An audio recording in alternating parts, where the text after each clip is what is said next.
অপেক্ষায় সেগুনবাগিচার chief returning officer কর্মকর্তারা। ইতিমধ্যে হাতে এসেছে বেশ কয়েকটি কেন্দ্রের ফলাফল। আর এই নিয়ে বিস্তারিত জানাতে সেগুনবাগিচার বিভাগীয় কমিশনারের কার্যালয় থেকে যুক্ত হচ্ছেন রাজু আহমেদ। রাজু আহমেদ, কতগুলো কেন্দ্রের ফলাফল হাতে এসেছে, কি জানতে পেরেছেন একটু জানান আমাদের।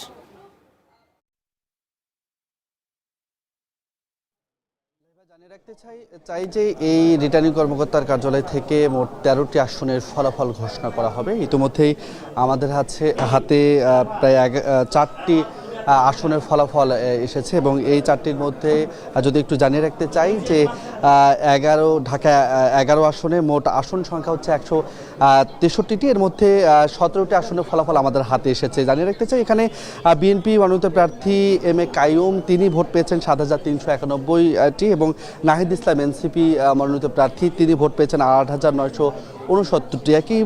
একই সঙ্গে যদি জানাতে চাই যে ঢাকা 18 আসনের মোট কেন্দ্র হচ্ছে 219টি এবং প্রাপ্ত ফলাফল আমাদের হাতে এসেছে 9টি কেন্দ্রের।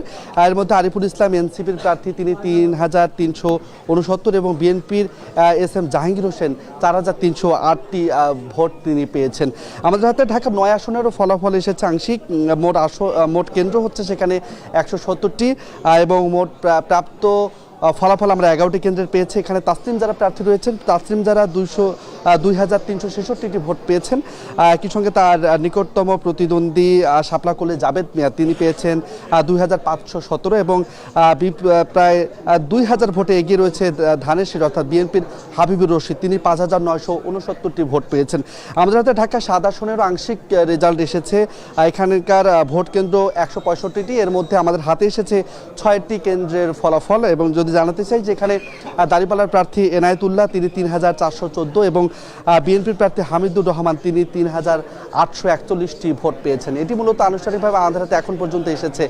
আমরা আর কিছুক্ষণ অপেক্ষা করলে হয়তো বা অন্যান্য কেন্দ্রের ফলাফলগুলো আমাদের হাতে আসবে। সেই সঙ্গে একটু জানিয়ে রাখতে চাই যে এই যখন ফলাফল বা ভোট গণনা চলছে তখন কিন্তু বেশ কয়েকটি কেন্দ্রের অভিযোগ এই রিটার্নিং কর্মকর্তার কার্যালয়ে এসেছে। বিশেষ করে ঢাকা 8 আসনের বেশ কয়েকটি অভিযোগ এসেছে, সেগুলোতে আইন শৃঙ্খলা রক্ষাকারী বাহিনীকে জানানো হয়েছে বলে কিন্তু এখানকার রিটার্নিং কর্মকর্তা তিনি আমাদেরকে জানিয়েছেন। আমরা আর কিছুক্ষণ অপেক্ষা করলে হয়তো বা সম্পূর্ণ ভোট কেন্দ্রের যে ফলাফল সেগুলো পাবো লাইবা, পরবর্তীতে আমরা হয়তো বা দর্শকদের সেটি জানাতে পারবো লাইবা। এই ছিল এখন পর্যন্ত আমার কাছে সর্বশেষ। রাজু, ধন্যবাদ আপনাকে। দর্শক, ঢাকার 13টি আসনের বিভিন্ন আসনগুলোর ফলাফল ইতিমধ্যে জানতে পেরেছি আমরা। তারই খবর জানাচ্ছিলেন আমাদের সহকর্মী রাজু আহমেদ। দর্শক, আপনার রায় সময় হলো বিরতির পর আবারও ফিরছি।